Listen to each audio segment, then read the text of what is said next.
What's going on? This is the General Game, bringing you another video.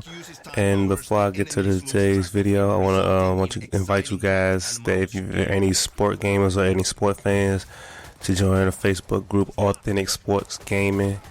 You know what I'm saying? I'll leave the link in the description so you guys can check it out for yourself. You know, there's no fanboying or none of that. You know what I'm saying? Just cool, just talking about sports and gaming, and that's pretty much it. Sports games and fucking sports. That's all. Okay, and get to today's video. I want to talk about the misunderstanding of Microsoft. Like, people think of Microsoft as just a gaming company. Microsoft is not a gaming company. Microsoft is a software conglomerate. You know, they always think about revolutionization. They always want to revolutionize the next thing. You know what I'm saying? That's their mind state. That's how they always think. That's how they always will think. You know what I'm saying? When E3 2013 came, you know, a lot of people was like, oh man, Microsoft doing this, Microsoft doing that, Microsoft doing this, Microsoft doing that. Everything that Microsoft did was not bad. You know, people just scared of change. Nobody really wants to experience or accept change until you have no choice. You know what I'm saying? That's what Microsoft does. They force change down your throat. It's not a bad change, but everybody's not for change. You know, one of the first mistakes that they made at E3 2013, or should I say the reveal, is that, you know, they forced people to use the Kinect with the Xbox One. Man, granted, I bought my Xbox, you know, probably like January, I think. January, February of 2014. And you know what I'm saying? You don't experience the Xbox One fully unless you have the Kinect. They're slowly wiping that away. It was kind of disappointing me because they took gestures away and I was using it. But that's the thing about Microsoft. They should give you options out the gate. Just like they're trying to now. You should always have options. You know what I'm saying? You don't have any options. It's just this is one or the other. They're not going to give you both. Which some companies get wrong. You should always have options. As a consumer, you always want options. You never want one way or the other. The second thing that they did wrong was they jumped the gun on cloud gaming. Nobody still to this day do not believe cloud gaming even exists or is nowhere near in the future. They made a demonstration with what's that? What the fuck is the name of that game? What is the name of the game? Oh, Crackdown 3. Where the online multiplayer is 100% destructible. Now, I heard people, you know what I'm saying, complain about something. Why I gotta be online? How the hell you think you get access to the cloud?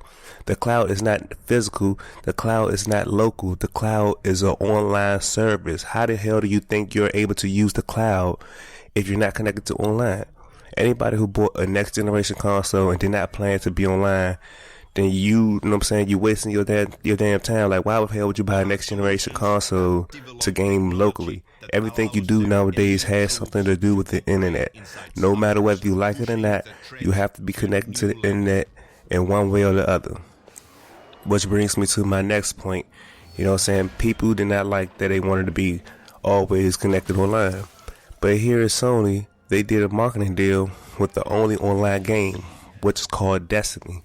A lot of people got it, but nobody wants to be connected online. The only way you can ever play Destiny if Destiny is online. You cannot play Destiny offline, not whatsoever. You know what I'm saying? Destiny, you have to be connected all the time online. People did not want to be connected online all the time, but Sony, they did a marketing deal with Destiny that's always online. So, you know, that kind of hypocrisy kind of, you know what I'm saying, confuses me a bit. You know, people never really ready to accept change, and that's what Microsoft was doing. They was revolutionizing gaming. And my last but not least thing that I want to talk about was the no more disc, the no use games.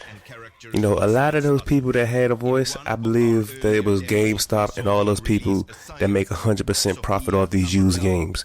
GameStop are one of the worst people in the world. I mean, one of the worst companies in the world. They want to charge you, you know what I'm saying? They'll give you, I'm sorry, I don't want to charge you. They'll give you probably about like $5-10 for a game. Then fuck around and look at the shelf and it's on sale for like $35-40. Now here's the thing with Microsoft. Their vision was, you know what I'm saying, we're going to get a cut. The publisher is going to get a cut. and then the store's gonna get a cut. But GameStop and places like GameStop didn't want that to happen because they make 100% of the profits on used games. Now, why should the developer not make money off the product that they made? You know what I'm saying? They only make money once, which means that used games, every time a game is resold and resold, they don't make money off that. Only GameStop and companies like GameStop. You think GameStop worse? Check Amazon out. Amazon is the worst when you want to trade in a fucking game. I saw a game that just came out. It was about like $60. When games come out, they $60. They give you, it will say you could trade your game in for like $20. And why the fuck am I trade a brand new game in for $20 and I just paid $60 for it? That don't make no fucking sense at all. You know what I'm saying? That's just crazy. I mean, people who have the wrong idea of Microsoft, they want to think of Microsoft as just a gaming company because they made the Xbox, but Microsoft is a revolutionizer company. You know what I'm saying? They always think about the future, and they always think about revolutionizing things, you know. That's all for today. Don't forget to like, comment, and subscribe. This is the General Gamer signing out.